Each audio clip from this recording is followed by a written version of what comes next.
ربی اشرح لی صدری ویسر لی امری واحلل عقدۃ من لسانی یفقہوا قولی۔ الحمدللہ، میں راحلہ سلیم ڈاکٹر محمد سلیم کی وائف ہوں۔ الحمدللہ ہم لوگ بھوپال سے بلونگ کرتے ہیں۔ میرے ہسبینڈ نے پہلے اسلام قبول کیا، ایک جین فیملی سے بلونگ کرتے ہیں۔ میں اگروال فیملی سے تھی۔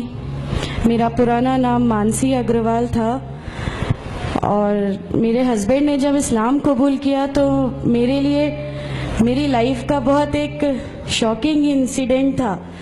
میں نے فرسٹ ٹائم کسی کو پہلی بار دیکھے، میں نے کسی کو نماز پڑھتے ہوئے دیکھا۔ میں نے اچانک یہ اکثر کر کے ایک پرٹیکولر ٹائم ہوتا تھا اور یہ گھر سے کہیں چلے جاتے تھے، اور میں ان سے پوچھتی تھی کہ آپ کہاں جاتے ہیں، تو یہ رپلائی کرتے تھے this is none of your business, you have to do your job. تو میں بھی خاموش ہو جاتی تھی۔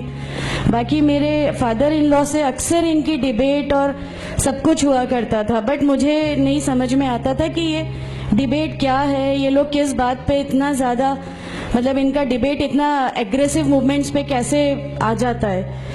تو باقی پھر ایک دھیرے دھیرے جب مجھے یہ اسلام کے پہلے تو یہ لوگ نہیں بتائے، بٹ فرسٹ ٹائم جب میں نے ان کا فجر کی نماز تھی اور اچانک میری نیند کھلی اور میں نے ان کو نماز پڑھتے ہوئے دیکھا، میں نے ان سے پوچھا کہ آپ کیا نماز پڑھ رہے ہیں، کیونکہ صرف ٹیلی ویژن پہ دیکھا تھا کہ ہاں ایسے جو کرتے ہیں وہ نماز کے ایکشنز ہیں۔ میں نے ان سے پوچھا کہ آپ نماز پڑھ رہے ہیں، انہوں نے کہا کہ ہاں میں نماز پڑھ رہا ہوں۔ میں نے بالکل دیر نہیں کی میرے فادر ان لا کو بتانے میں۔ میں روم سے باہر نکل کے اور میں نے سب سے پہلے ان کو بتایا کہ پاپا جی آج ان کو میں نے نماز پڑھتے ہوئے دیکھا۔ تو انہوں نے مجھ سے کہا کہ ٹھیک ہے، خاموش رہو، ابھی کسی سے کہنا نہیں، ہم دیکھیں گے کیا کر سکتے ہیں۔ اب وہ جو میری لائف کا مومنٹ تھا، وہاں سے میرے کو ایسا لگا کہ یہ کیا ہوا، مطلب یہ کیا کر رہے ہیں، ایسا کیوں کر رہے ہیں، یہ کہیں یہ کسی ایسے ویکتی سے تو نہیں مل گئے جو ان کو ٹیررزم کی طرف لے جا رہا ہے، اور یہ ایسی چیزوں میں تو نہیں انوالو ہو جائیں گے۔ ایک بہت بڑا ڈر جو میرے اندر تھا وہ، اور on that time I was pregnant, تو میرے کو ایک بہت کھلبلی سی لگی رہتی تھی کہ یہ کیا چل رہا ہے، یہ کیا چل رہا ہے۔ پھر دھیرے دھیرے کر کے جب میں ان کی بکس وغیرہ جو المیرا میں رکھی رہتی تھیں وہ میں پڑھنے لگی اور ڈھونڈنے لگی، یہ چھپا کے رکھا کرتے تھے، اور مجھے جب بھی کوئی بک ملتی تھی تو پھر میں اس کو پڑھنے لگی۔ تو مجھے اس میں ایسا کچھ لگتا ضرور تھا کہ پتہ نہیں کچھ ہے، کوئی ڈیفرنٹ چیز ہے، کیونکہ میں نے دیکھا کہ ان کے اخلاق، ان کی سب چیزیں بالکل چینج ہو گئیں، جو یہ پہلے تھے اس سے یہ بالکل الگ ہو گئے۔ تو مجھے ایسا پرسنلی لگتا تھا کہ اس پلیٹ فارم نے ان کو ایسا کیا دیا جو میرے ہسبینڈ کو بالکل چینج کر کے رکھ دیا۔ مطلب الحمدللہ یہ اس سمے کوشش کرتے تھے کہ جو نبی کی سنتیں ہیں، جو ہمارے نبی صلی اللہ علیہ وسلم نے کیا، اپنی وائف کی مدد کرنا، اپنی وائف کے ساتھ کس طرح اس کے حقوق کی ادائیگی کرنا، یہ سب کچھ وہاں الحمدللہ کرنے لگے۔ اور مجھے جو ان کا یہ ڈراسٹیکل چینج تھا، جو ان کو اس پلیٹ فارم پہ آئے ہوئے 6 months یا 1 year ہوا ہوگا، وہ دیکھ کے میرے لیے ایک بہت بڑا ایک سرپرائز تھا کہ یہ کیا ہوا۔ پھر اس کے بعد مجھے لگا کہ نہیں، میں بھی اب اس کو جانتی ہوں، میں بھی اب پڑھوں گی، اور پھر میں اپنے فادر ان لا اور ان کی ڈیبیٹ سننے لگی۔ تو جینزم میں گاڈ کانسیپٹ ہے ہی نہیں۔ ہر وہ ویکتی جو بہت زیادہ علم حاصل کر لیتا ہے، بہت زیادہ نالج حاصل کر لیتا ہے، تو وہ ایک لمٹ پر آ کر نعوذ باللہ گاڈ کا وہ مقام حاصل کر لیتا ہے، اور لوگ اسی کی پھر پوجا کرنے لگتے ہیں، اسی کی ورشپ کرنے لگتے ہیں۔ تو میرے دماغ میں اگروال فیملی سے تھی، تو میرے دماغ میں تھا کہ نہیں، ہمارے جو بھگوان ہیں وہ 3-4 ہاتھ والے ہیں، ان کا کیا ایک ہی گاڈ ہے جس کو جا کے آپ کو پوجنا ہے، تو نہیں، میں ان سے تو کچھ نہیں مانگوں گی، 3-4 ہاتھ والے بھگوان ہی ہوتے ہیں، یہ نہیں کچھ وہ ایسا رکھتے۔ تو وہاں سے ایک تھوڑا سا ڈسٹریکشن میرے کو گاڈ کانسیپٹ کا آیا، اور ایشور ہے جو اس دنیا کو چلا رہا ہے، یہ ہمیشہ میرے ذہن میں رہتا تھا۔ تو مجھے میرے فادر ان لا کہیں نہ کہیں اس پلیٹ فارم پہ آ کے غلط لگنے لگے کہ نہیں، یہ جو کہہ رہے ہیں وہ صحیح ہے، اور ان کی جو ڈیبیٹ ہے اس کا اینڈ جو ہے وہ یہ صحیح ہے۔ پھر دھیرے دھیرے کر کے مجھے ان کی چیزوں پہ یقین آنے لگا الحمدللہ۔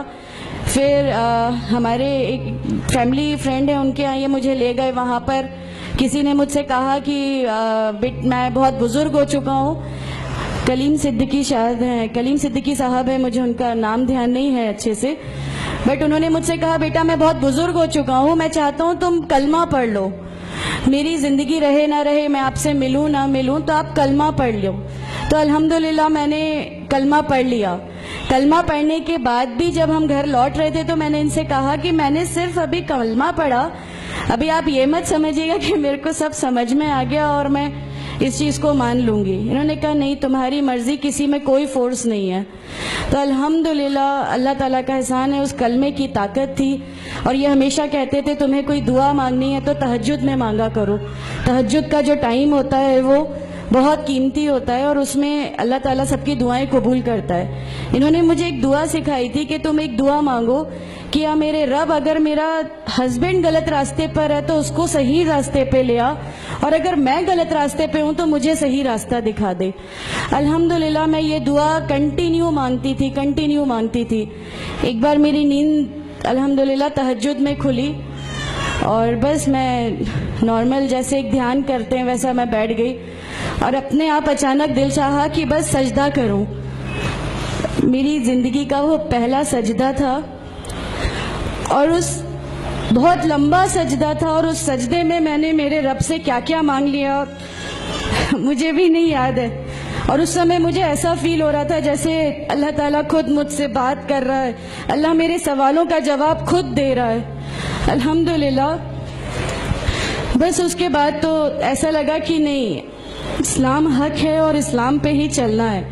اس کے بعد پھر بہت ساری پریشانیاں لائف میں آئیں, سب کچھ آیا, بٹ الحمدللہ اللہ کا احسان ہے کہ اللہ تعالیٰ نے ہر پریشانی, ہر چیز کو ایسے لے لیا کہ ہم لوگوں کو کبھی احساس ہی نہیں ہونے دیا کہ یہ کوئی پریشانی تھی. ایسا لگا کہ اللہ کی پوری راہ میں ہم لوگوں کو ریوارڈ ہی ملنا ہے اس چیز کا, اور اللہ ہمیں اس کا ریوارڈ ہی دیتا چلا جائے گا.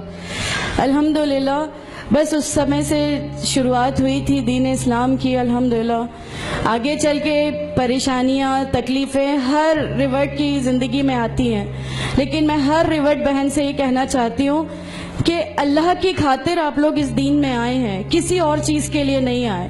تو اللہ ہی کی خاطر ان پریشانیوں کو بھی جھیلیے, اللہ ہی کی خاطر جھیلیے. اللہ تعالیٰ اگر آپ لوگوں سے ماشاءاللہ, میں جب گھر سے نکلی, جب ہمارے فادر ان لا نے ہمیں گھر سے نکالا, میرے بچے کی, چھوٹا بچہ تھا, چھوٹے والے کی صرف ایک دودھ کی بوتل تھی, اس کے علاوہ کچھ بھی نہیں تھا.